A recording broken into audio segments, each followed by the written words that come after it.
What's going on, Legacy Wellness Team? Kendall here. I'm going to be going over some really high quality protein sources that you can have on your plant-based diet, whether you call yourself plant-based or vegan.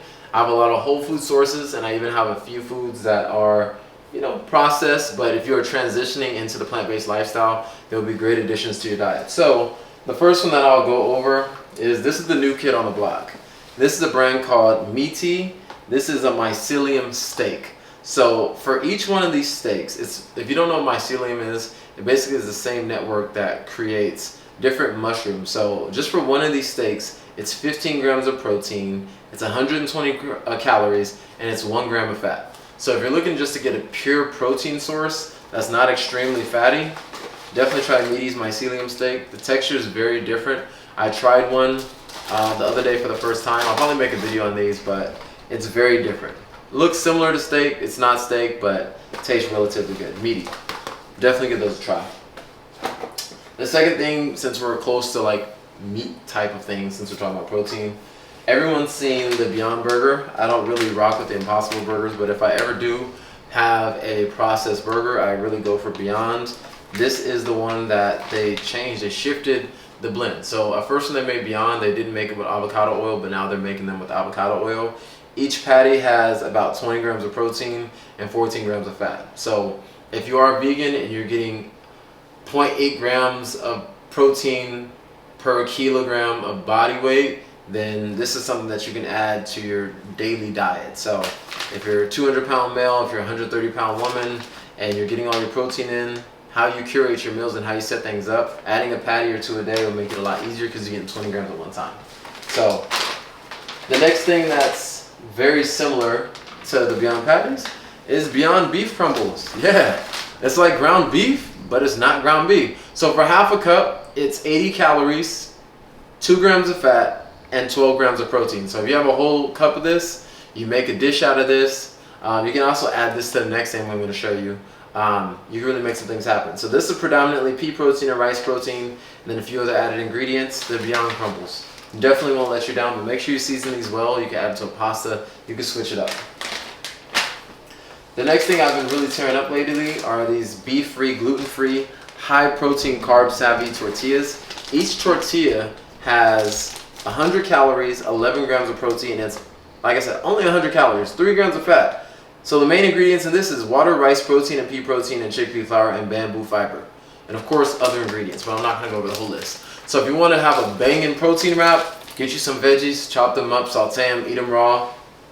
Add some Beyond crumbles, add a wrap, boom. You're already at like 30-35 grams of protein, and it'll digest relatively quick and digest good. These do come frozen, so you do have to defrost them and cook them slightly, but these really sit in the stomach well. I noticed with a lot of new vegans, when you are trying to add more protein and you're just trying to get it all in like beans, lentils, if you eat a bunch of beans and lentils all day, you are going to be boo-booing up a storm and farting. I've tried the fava bean tofu. My stomach did not like it. I would have showed you that one, but I literally turned into the boo-booing, bobbing, boo-booing Bedek. Like, no, that was not it for me at all. So definitely stand away from that. The next thing that I want to show you are a few protein powders, and then I'll get to my last favorite. So the first one is, this is Naked's pea protein, just 3 ingredients. This literally has yellow pea protein, organic coconut sugar, and natural vanilla flavor. 2 scoops of this bad boy will get you 25 grams of protein. Pea protein, if you're looking at the studies, it has the same type of effects as someone eating whey isolate or actually eating real foods. So if you want to grow your muscles, have really strong ligaments, get to that next level, definitely add some pea protein if you're trying to add protein to your repertoire. That one is not the best tasting, but it gets the job done, and it's priced efficiently. The next one that I have is Orgain's Organic Protein. This protein powder has, for 2 scoops, 21 grams of protein. So it has organic pea protein, organic brown rice protein, organic mung bean protein, organic chia seed, and a bunch of other different things. This one has a slightly different taste. It's a lot creamier, and it tastes smooth. It tastes like a malt. If you blend it with a little bit of your favorite organic milk that you made from scratch or you got it from the store. For those of you transitioning, these are good transitionary protein-based foods. And last but not least, we have organic hemp protein powder. This is a very simple one from Trader Joe's. This is literally organic defatted hemp seed protein powder, organic coconut sugar, and organic natural flavors. So The hemp protein is one of the best that you can have because it's pretty much almost in its whole form. And this one digests really, really good, but it will sit in your stomach for a little bit before it digests, but it digests very smooth. I don't feel bloated after this protein. But when you make shakes with organic hemp protein, it tastes very refreshing. It's a different type of taste. It doesn't taste processed, doesn't taste like it was in a lab, doesn't taste like anything that you like. Like if you're looking for a very fresh taste, grab the hemp protein. So all of them have something different, okay? The next one that I want to show you is sprouts. Alfalfa, broccoli, and kale sprouts. You might be saying, whoa, Kendall, this is not isolated protein. Yeah, they're sprouts. When you have normal sprouts, this is one of the best things that you can put in your body because it helps things grow. This is what you eat if you want to build muscles. It's almost like a steroid-like substance because it just tastes good, feels good, and does the body good. So if you are really, really, really trying to increase your protein, I don't think that everyone should be overdoing it. Maybe 0.8 grams per pound of body weight, but that's the best way to do it. How I'm structuring my days right now, I'm trying to eat as much real food as possible, but I am adding some processed foods here and there, just depending, but it just depends on the day. On the weekend, if I'm on the go and I want to do something fast, I might grill up a Beyond Burger. It just depends on the day. I do have one other thing that I'm going to grab. I'm going to show you guys in a second.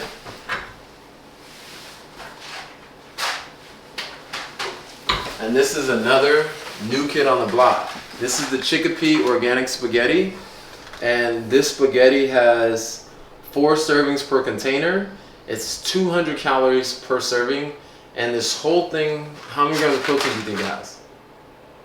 None. It has 52 grams of protein for this whole container. So if you make you a nice big spaghetti and you want it to be protein packed, definitely grab chickpea protein. It tastes really good. So if you don't like spaghetti and you like to switch up your noodle, they also have the organic spirals. This is made with chickpeas and yellow pasta. Same macros actually. So each serving is about 200 calories, 13 grams of protein, so 52 grams for the whole box. So very nutrient dense, feels good, tastes good. You can add it with your favorite veggies, your favorite sauce, and really simplify things. One thing when it comes to eating plant-based and getting your protein in, I've noticed, and this is not talking about anybody or anything, but I've noticed a lot of the extremely wholesome vegans and frugivores and fruitarians, like I'm all a proponent of eating healthy and doing the right things, but they're extremely frail and they look extremely skinny. I noticed with a lot of the vegan bodybuilders and other ones that do prioritize protein and getting the real foods in and getting enough calories every single day, they don't look as frail and as feeble. As you can see me, like I'll do some shirtless videos here too, but I'm 6'3" and I'm about 219 pounds of muscle. So I'm still lean, I'm still strong, I can still lift well over 300 pounds, I can still squat well over 3-4 plates. And one thing I noticed with adding in more plant-based protein is I feel a better recovery from the gym. I don't feel extremely tired, I don't feel worn down. I don't feel like my muscles are about to crack and pop. I remember one time when I was actually full fruitarian, it was great, but I went down all the way down to 191 pounds and I looked extremely flat, extremely skinny, and I actually stopped just eating fruits because I actually injured myself. I was actually bench pressing like 275 and I felt a pop in my forearm. When I felt that pop, I was just like, yeah, nah, I can't do this. So I just felt too frail. Like as a man, you want a certain amount of mass and density on your frame so that you can feel muscular if something happens. So adding more protein, I've seen a lot of studies on both sides, like, hey, too much protein is bad for you, too little protein is bad for you. Like I was telling you guys in all my previous videos, you have to take your own physiological data and see how your body responds to things. You have to look at your blood work, you have to see how you feel, you have to see how you look, because what works for one might not work for another. But in accordance to eating plant-based compared to eating a bunch of high-fat, processed, man-made, chemically enhanced, hormone-injected meats and flesh, this is definitely a better alternative. So if you're trying to live a healthier life and add more plants and eat more life, this is definitely the way to go. And some of these are transition foods. If you like a burger, grab your Beyond Burger. It's better than eating beef that was thrown together with 80 different cows and conjobled in feces and they're defecating on top of each other. That's not it.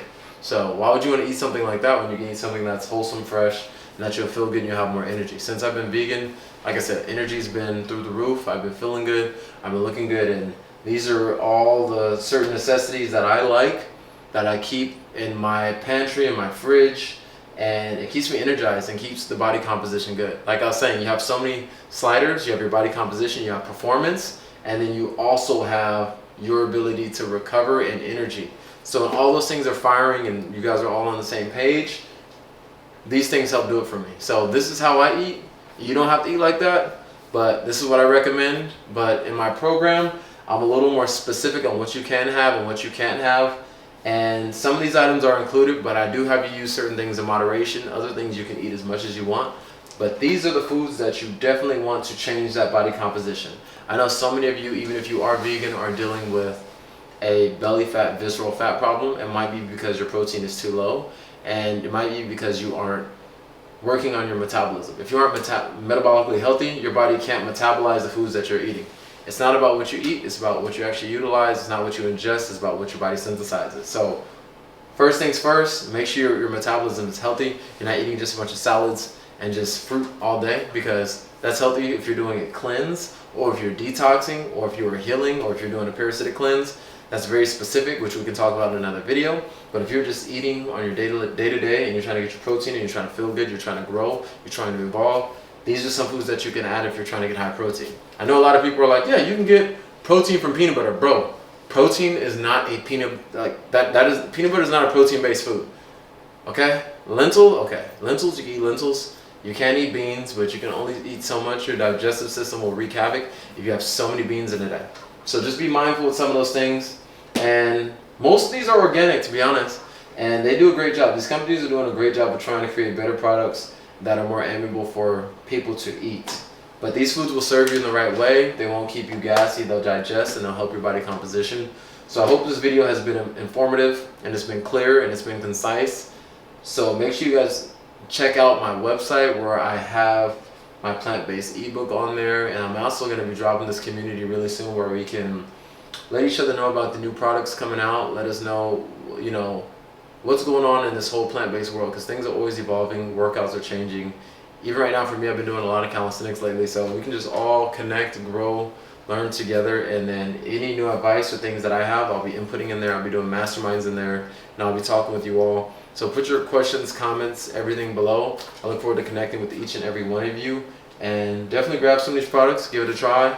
Like I said, we got the mycelium steaks, we got wraps, we got the pastas, we got the protein powders, we got the sprouts, we got the fake meats, quote unquote. But these are things that you can use and incorporate, especially if you're transitioning. If you're a meat eater, give these things a try, see how your body feels. I always tell people, don't knock it till you try it. Try it for 21 days. If your body's not responding the right way, then you change it. If you're thriving, keep things where it's at. But if you're not, try it and see if your energy goes up. But if you don't want to do the processed foods, don't do that either. Stick with the whole foods. Stick with the chickpeas. Stick with the black beans. Stick with the lentils. Stick with all the real foods as you can. But I'm so excited that you guys joined me today, and I love my Legacy Wellness Tribe, and I look forward to meeting some of you guys and connecting. So see you guys in the next one.